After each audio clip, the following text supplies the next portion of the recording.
अस्सलामुअलैकुम वरहमतुल्लाहि वबरकातुह। आज हमारा ये 8वां सबक है और आज हम इंशाल्लाह 2 सफ़ा पढ़ने वाले हैं, तो आप बागौर सुने और पढ़ने की कोशिश करें। अऊज़ु बिल्लाहि मिनश शैतानिर रजीम। बिस्मिल्लाहिर रहमानिर रहीम। वत्तबऊ मा ततलुश शयातीनु अला मुल्कि सुलैमान।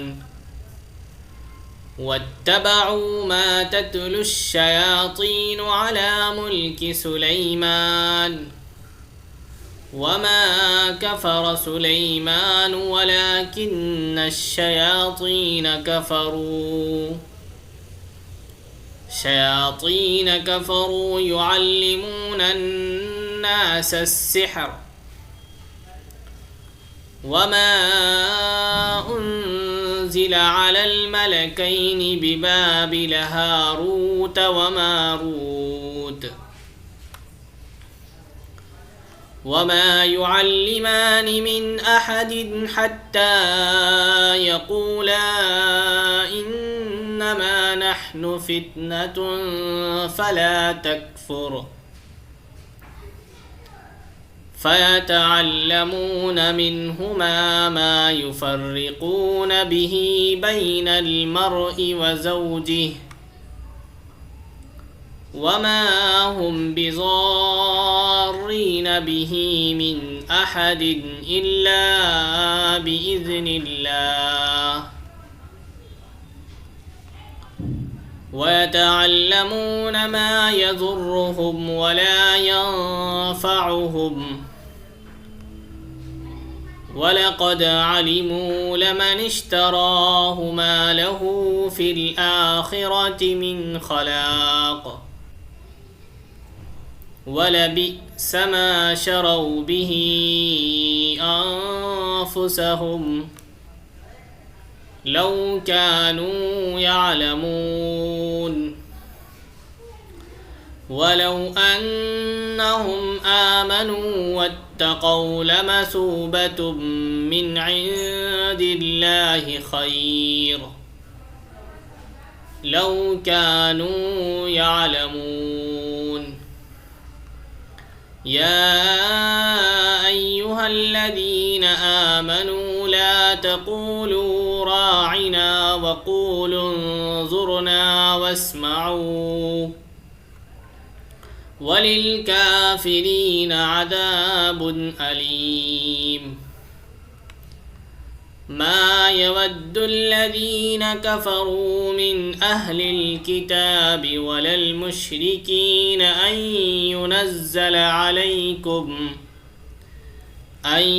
ينزل عليكم من خير من ربكم والله يختص برحمته من يشاء والله ذو الفضل العظيم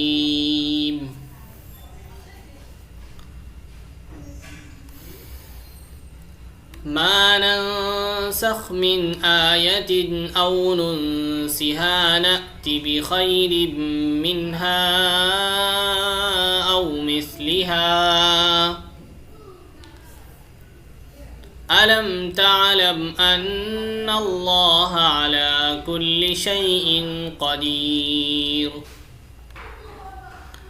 ألم تعلم أن الله له ملك السماوات والأرض وما لكم من دون الله من ولي ولا نصير أم تريدون أن تسألوا رسولكم كما سئل موسى من قبل ومن يتبدل الكفر بالإيمان فقد ضل سواء السبيل ود كثير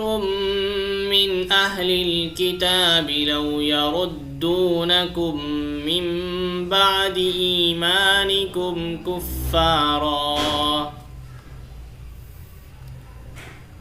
حسدا من عند أنفسهم من بعد ما تبين لهم الحق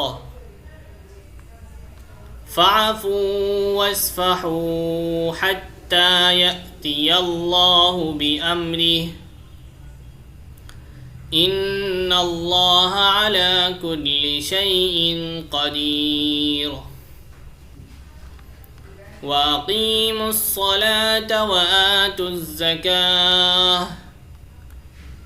وما تقدموا لأنفسكم من خير تجدوه عند الله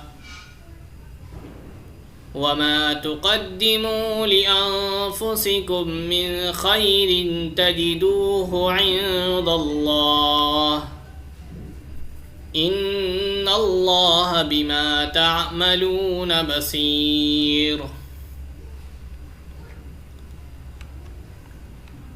وقالوا لن يدخل الجنة إلا من